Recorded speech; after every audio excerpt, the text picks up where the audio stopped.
هلو هلو، ازيكم يا حلوين؟ عاملين ايه؟ اهلا بيكم في فيديو جديد في قناة لقمة هنية. لو اول مرة تشوفيني اشتركي في القناة وفعلي الجرس عشان يوصلك كل جديد. ان شاء الله بقى النهاردة هنعمل كده وصفة سريعة وسهلة وجميلة، والمكونات زي ما انتم شايفين كده سهلة خالص خالص خالص. هنعمل بقى صينية كوسة كده بالفراخ، جميلة ولذيذة وصحية جدا جدا. طبعا زي ما انتم عارفين ان الكوسة مفيدة قوي وبتدعم صحة القلب ومفيدة جدا جدا. فهنعمل بقى النهاردة وصفة لذيذة كده، تابعوا معايا لآخر الفيديو. اول حاجة هنبدأ بيها بقى هننزل بالكوسة اللي احنا غسلينها كويس جدا. دي كيلو من الكوسة. تمام، غسلته وقطعته كويس قوي قوي. هننزل بيه كده في الصينية اهو.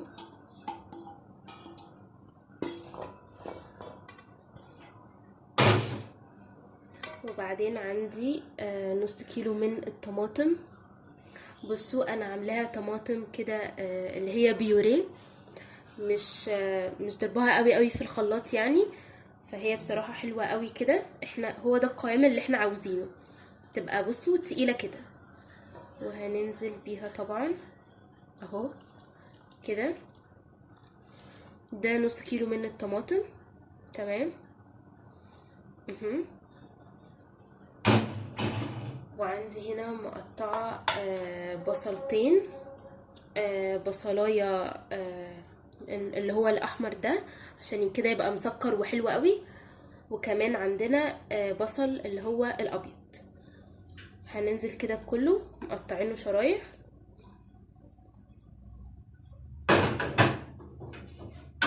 وهننزل كمان بالسبع بهارات: فلفل اسود، بابريكا مدخنة، وملح، ودي جوز الطيب. هنحط طبعا جوز الطيب دي على جنب علشان دي هنبشرها. وهننزل بكده بالمكونات دي. وجوز الطيب بقى اهو. بصوا جوز الطيب بقى هنبشرها اهي. بصوا ده شكلها اهي، دي مبشره صغيره هنبشر بيها كده. عايزين كمان تحطوا قرفه او تضيفوا اي توابل تانية حطوا، بس انا عاملاها بصراحه ان هي كده عايزاها تبقى صحيه يعني وتبقى حلوه اهو. بصوا كده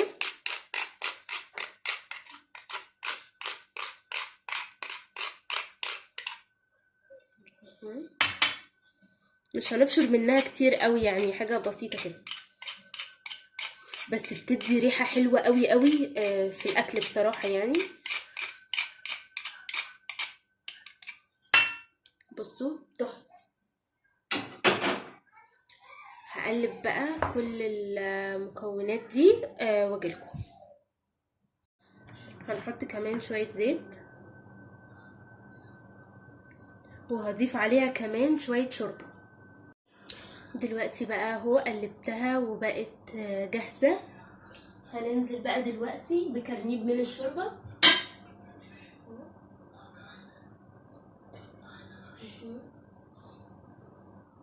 بصوا كرنيب. هحط كمان واحد كده.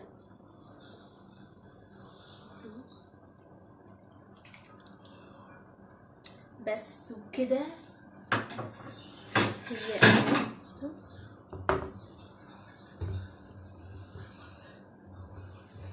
بصوا هتطلع جوسي وجميله. هي بس كده عشان تستوي كده تستوي حلوه قوي، لكن هي اصلا يعني خطيره بجد، حلوه قوي قوي، طعمه جدا، مفيده قوي قوي يعني. بجد من الوصفات السهله والسريعه والخفيفه والحلوه قوي ومفيده جدا كمان للاطفال وللكبار، بالذات ان الفتره دي كده يعني كله بيشتكي من البرد وكده. فدي وصفه خفيفه كده ومفيده و...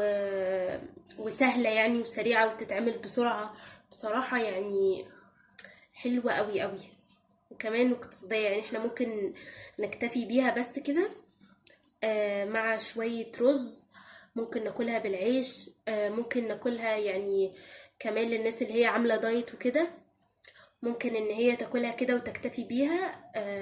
صحية جدا جدا، مش هتضرهم خالص، مش بتتخن خالص، حلوة قوي قوي. يا ريت ندخل بجد الخضار في كل اكلنا.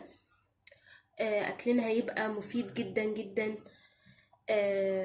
هندخلها بقى دلوقتي، هحطها على نار متوسطة، تمام، وهغطي عليها وهسيبها كده من 15 دقيقة ل20 دقيقة على النار، وهطفي عليها واحطها بقى في الفرن تاخد لون كده من على الوش. انتظرونا.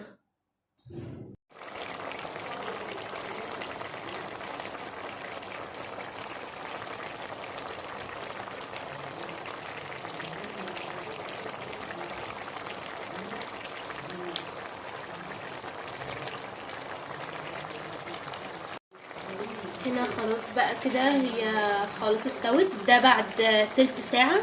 انا قلت لكم ان هي بتاخد من 15 دقيقة ل20 دقيقة، اللي هو من ربع ساعة لتلت ساعة. بصوا استوت وبقت حرفيا زبدة وبتدوب. انا طبعا دقتها تحفة وخطيرة. استناكم تجربوا الوصفة. ما تنسوش الاشتراك في القناة وتفعلوا الجرس عشان يوصلكوا كل جديد. يلا باي باي.